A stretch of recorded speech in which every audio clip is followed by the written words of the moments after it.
Welcome fellow chemists to the 5th video on the reactions of the alkenes, where we will investigate the addition of the halogens.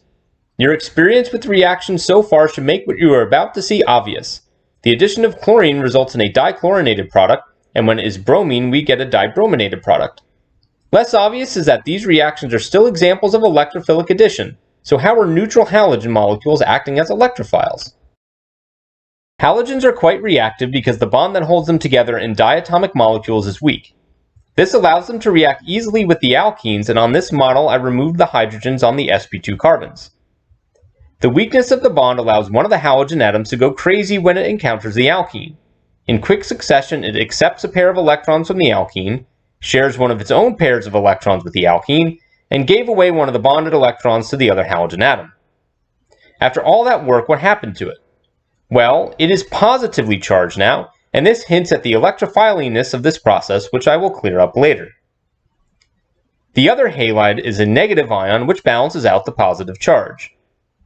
We are used to positive carbocation intermediates by now, but notice the positive charge is not on a carbon, it is on the halogen.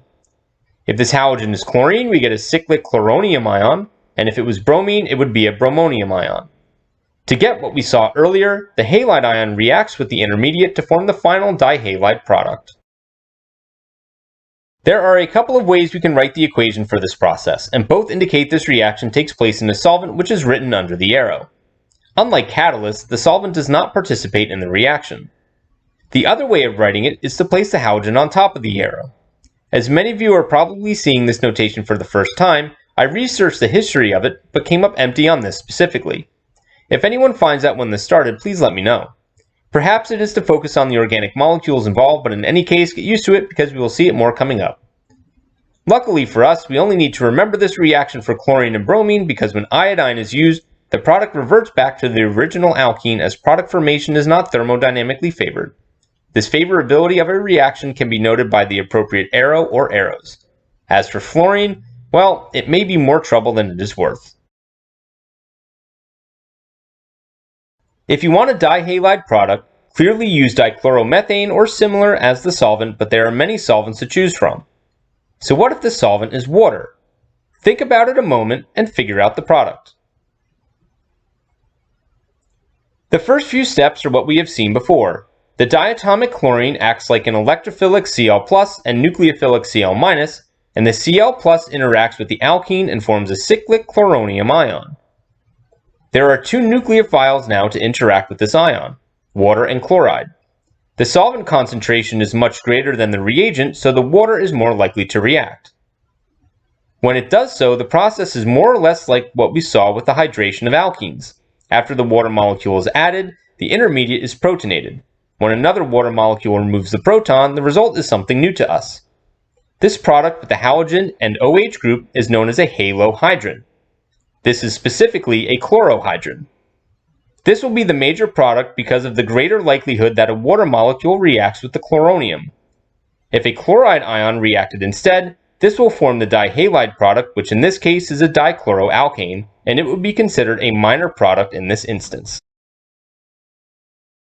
An additional consideration is the regioselectivity of this reaction. For this one we will use bromine instead of chlorine, and the solvent will be ethanol. What would you predict the major and minor products to be here? Without describing the entire mechanism, the electrophilic bromine adds to the sp2 carbon with more hydrogens, and the nucleophilic alcohol adds to the sp2 carbon with fewer. After removal of the proton, the product is a halogenated ether. But why was there no rearrangement in this process? We form a secondary ether, but if there was a hydride shift during the process, the result is a tertiary ether. The reason is that a bromonium ion forms during this process, not a carbocation. You cannot rearrange a carbocation without one. The halogenated ether, because the ethanol solvent is in greater concentration, is the major product, while a small amount of dibromoalkane will form as a minor side product.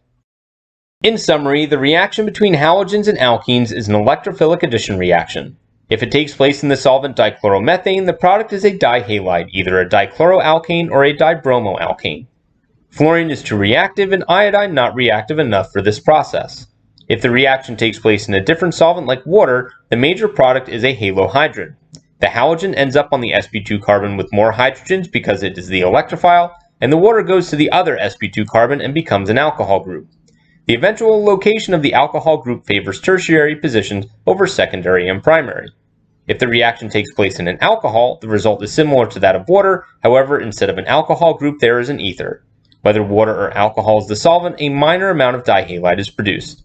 Coming up is a scary sounding, but thankfully very simple set of reactions: oxymercuration reduction and alkoxymercuration reduction. Thank you very much for watching. If you enjoyed this video, please like and subscribe as I have more in development. Since rearrangement can only occur if a carbocation intermediate is formed, check out these previous videos on the mechanisms that involve carbocation intermediates. As usual, feel free to get in touch with me via email, social media, or if you would like, make a request in the comments.